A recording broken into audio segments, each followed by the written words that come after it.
अत्याचारी बाप और सौतेली बेटी। बहुत समय पहले की बात है। बिहार के एक गांव में खुशबू अपने पिता राजेश और मां विनीता के साथ हंसी खुशी से रह रही थी। खुशबू के पिताजी बिहार के एक बहुत बड़े प्राइवेट कंपनी में काम करते थे। वो प्रतिदिन अपनी कार से काम पर जाया करते थे। वहीं खुशबू की मां बहुत कम पढ़ी लिखी थी, इसलिए वो घर में ही रहकर घर का सारा काम करती थी और बचे हुए टाइम में खुशबू के साथ खेला करती थी। खुशबू अपने पिताजी से बहुत प्यार करती थी। राजेश शाम को काम से आने के बाद खुशबू के साथ खेला करता था। ऐसे ही दिन बीत रहे थे। एक दिन खुशबू अपने पिताजी से कहती है, पिताजी, मेरा जन्मदिन आने वाला है, इसलिए मैं चाहती हूँ कि मेरे जन्मदिन के दिन हम सभी मेला देखने जाएं। ठीक है मेरी प्यारी बेटी, इस बार हम तुम्हारे बर्थडे पर मेला देखने जाएंगे। अब तुम खुश हो ना? ठीक है मेरे प्यारे पिताजी, मैं बहुत खुश हूँ। ऐसे ही दिन बीत जाते हैं। एक हफ्ते बाद खुशबू का जन्मदिन आ जाता है और खुशबू अपने माता पिता के साथ मेले में जा रही होती है। उस दिन खुशबू बहुत खुश थी, परंतु अचानक खुशबू की कार का एक्सीडेंट हो जाता है, जिससे खुशबू के पिताजी की मृत्यु हो जाती है। सुरेश के शरीर से खून निकला देखकर खुशबू अपनी माँ से कहती है, माँ, पिताजी से कहिए ना कि उठ जाए, मुझे अच्छा नहीं लग रहा। माँ, पिताजी उठिए ना, मुझे अच्छा नहीं लग रहा। पिताजी, आप कुछ बोल क्यों नहीं रहे हैं? इतना कहते कहते खुशबू बहुत जोर जोर से रोने लगती है। खुशबू के रिश्तेदार खुशबू को चुप कराते हैं। खुशबू की मां विनीता खुशबू के पिताजी का अंतिम संस्कार कर देती है। कुछ दिनों तक घर में बहुत उदासी छाई रहती है। पति की मृत्यु के बाद विनीता को अपनी और खुशबू के भविष्य की बहुत चिंता होने लगी थी। ऐसे ही देखते देखते 1 साल बीत गया, परंतु खुशबू अपने पिता की मृत्यु को भूल नहीं पाई। कुछ लोगों के सलाह देने के बाद विनीता दूसरी शादी करने के लिए तैयार हो जाती है। 1 हफ्ते बाद विनीता और कमल नारायण दोनों की मंजूरी से शादी हो जाती है, परंतु शादी के बाद पता चला कि कमल नारायण एक नंबर का नशेड़ी आदमी था। वो सुबह का नाश्ता भी दारू से ही करता था और रात का डिनर भी। कमल नारायण रोज दारू पी के घर आता था और विनीता की बहुत पिटाई करता था। वो विनीता से दारू के लिए पैसे मांगता और विनीता के पैसे ना देने पर उसकी बहुत पिटाई भी करता था।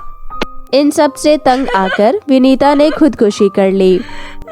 विनीता ने खुदकुशी तो कर ली, परंतु उसके खुदकुशी करने के बाद उसकी बेटी खुशबू की जिंदगी उसके पिता कमल नारायण ने बद से बदतर कर दी। वो हमेशा अपनी सौतेली बेटी खुशबू के साथ बहुत बुरा व्यवहार किया करता था। वहीं खुशबू, जो अभी सिर्फ 10 वर्ष की थी, वो अपने घर का पूरा काम संभालती थी। खाना बनाती, झाड़ू पोछा लगाती। उसके बाद भी कमल नारायण खुशबू को खाने के लिए बासी खाना दिया करता था। ऐसे ही समय बीत रहा था। एक दिन कमल नारायण खुशबू से कहता है, खुशबू, अरे ओ खुशबू, कहाँ मर गई तू? कमल नारायण की आवाज सुनकर बिस्तर पर लेटी लेटी खुशबू धीरे से उठकर पिता के पास आती है। उसकी आंखें लाल और उसके लड़खड़ाते कदम बता रहे थे कि उसकी तबीयत बिल्कुल ठीक नहीं है। कमल नारायण जब उसे देखता है तो कहता है, मेरे काम पर जाने का समय हो गया है, नाश्ता कौन देगा मुझे? पापा, आज मेरी तबीयत थोड़ी खराब लग रही है, इसलिए नाश्ता तो आज मैंने नहीं बनाया है। मेरे सिर में बहुत तेज दर्द हो रहा है और बुखार से बहुत तेज बदन भी तप रहा है। क्या मेरे काम पर जाने का समय हो गया है और तूने अभी तक नाश्ता नहीं बनाया? तुझे बैठे बैठे खाने की आदत हो गई है ना? खुशबू की इन बातों को सुनकर कमल नारायण का गुस्सा 7वें आसमान पर पहुंच गया। अपने माँ बाप को खा जाने वाली मनुष्य, अगर तू मर ही जाएगी तो शांति रहेगा। आए दिन तुझे कुछ न कुछ होता ही रहता है। सच क्यों नहीं कहती? तुझे मुफ्त की रोटी खाने की आदत हो गई है। पिताजी, सच में मेरी तबीयत ठीक नहीं है। चुप कर, तेरे चक्कर में आज मुझे भूखे ही काम पर जाना पड़ेगा। मुझे अभी तो देर हो रही है, काम से आने के बाद तेरी खबर लेता हूँ। ये कहकर कमल नारायण जोर से खुशबू को थप्पड़ मारता है और घर से निकल जाता है। खुशबू का सर दरवाजे से टकराता है और उसके सर से खून निकलने लगता है और उसकी आंखें आंसुओं से भर जाती है। पिताजी, पहले तो आप मुझे छोड़कर चले गए और फिर माँ, आप दोनों मुझे यहाँ किसके भरोसे छोड़ गए? आप मुझे भी बुला लीजिए अपने पास, मुझे नहीं रहना यहाँ। विनीता की मौत के बाद कमल नारायण जुल्म की सारी सीमा नांग गया। वो जरा सी भी बात पर खुशबू को जानवरों की तरह मारता।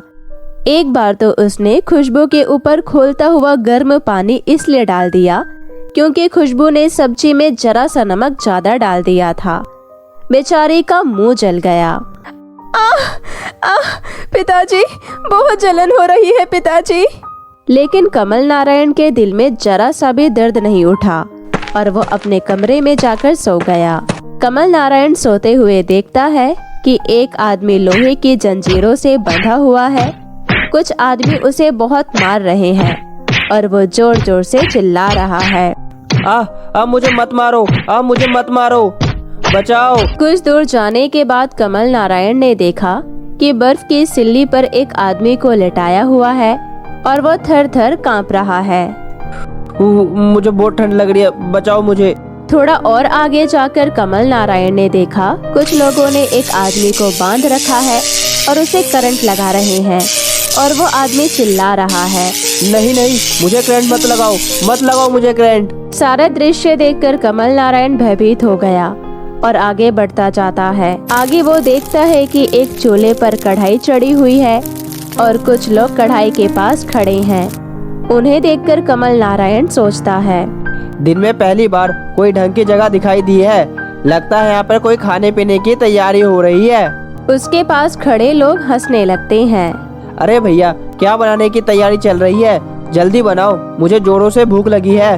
अरे पागल हो गए हो क्या? कुछ भी खाने पीने की तैयारी नहीं हो रही है यहाँ। तो फिर क्या कर रहे हो तुम लोग यहाँ? हम कढ़ाई में तेल गर्म कर रहे हैं ताकि यह तेल में हम पापी लोगों को डाल सके और सजा दी जा सके। जिन्होंने पृथ्वी पर जैसे जैसे पाप किए हैं, नरक में उन्हें उन्हीं पापों के अनुरूप सजा दी जाएगी।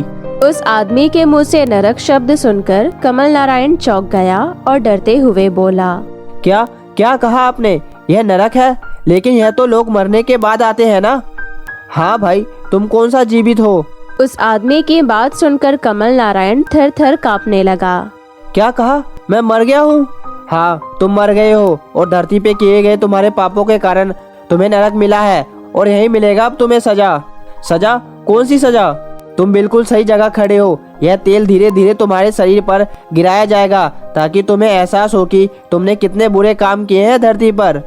कमल नारायण ये सुनकर डर गया क्योंकि उसने खुशबू के ऊपर गर्म पानी डाला था और आज उसके ऊपर गर्म तेल चलने वाला था। वो बेचारा ये सोचकर थर थर कांपने लगा।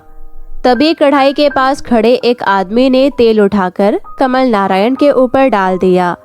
वो जोर से चीख पड़ा, बचाओ मुझे, जल रहा है बहुत, बचाओ मुझे, कोई तो बचाओ, यह गरम तेल मुझ पर मत डालो। कमल नारायण की आवाज सुनकर खुशबू भागी भागी आई और कमल नारायण से बोली, क्या हुआ पापा, क्या हुआ आपको?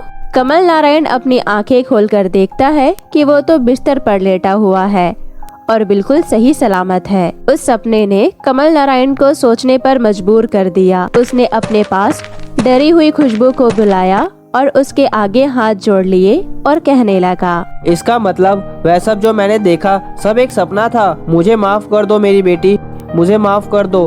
मैंने तुम्हारे साथ जानवरों से भी बुरा बदतर किया, लेकिन अब नहीं मेरी बेटी, मुझे यह पाप नहीं करना। मुझे माफ कर दो मेरी बेटी।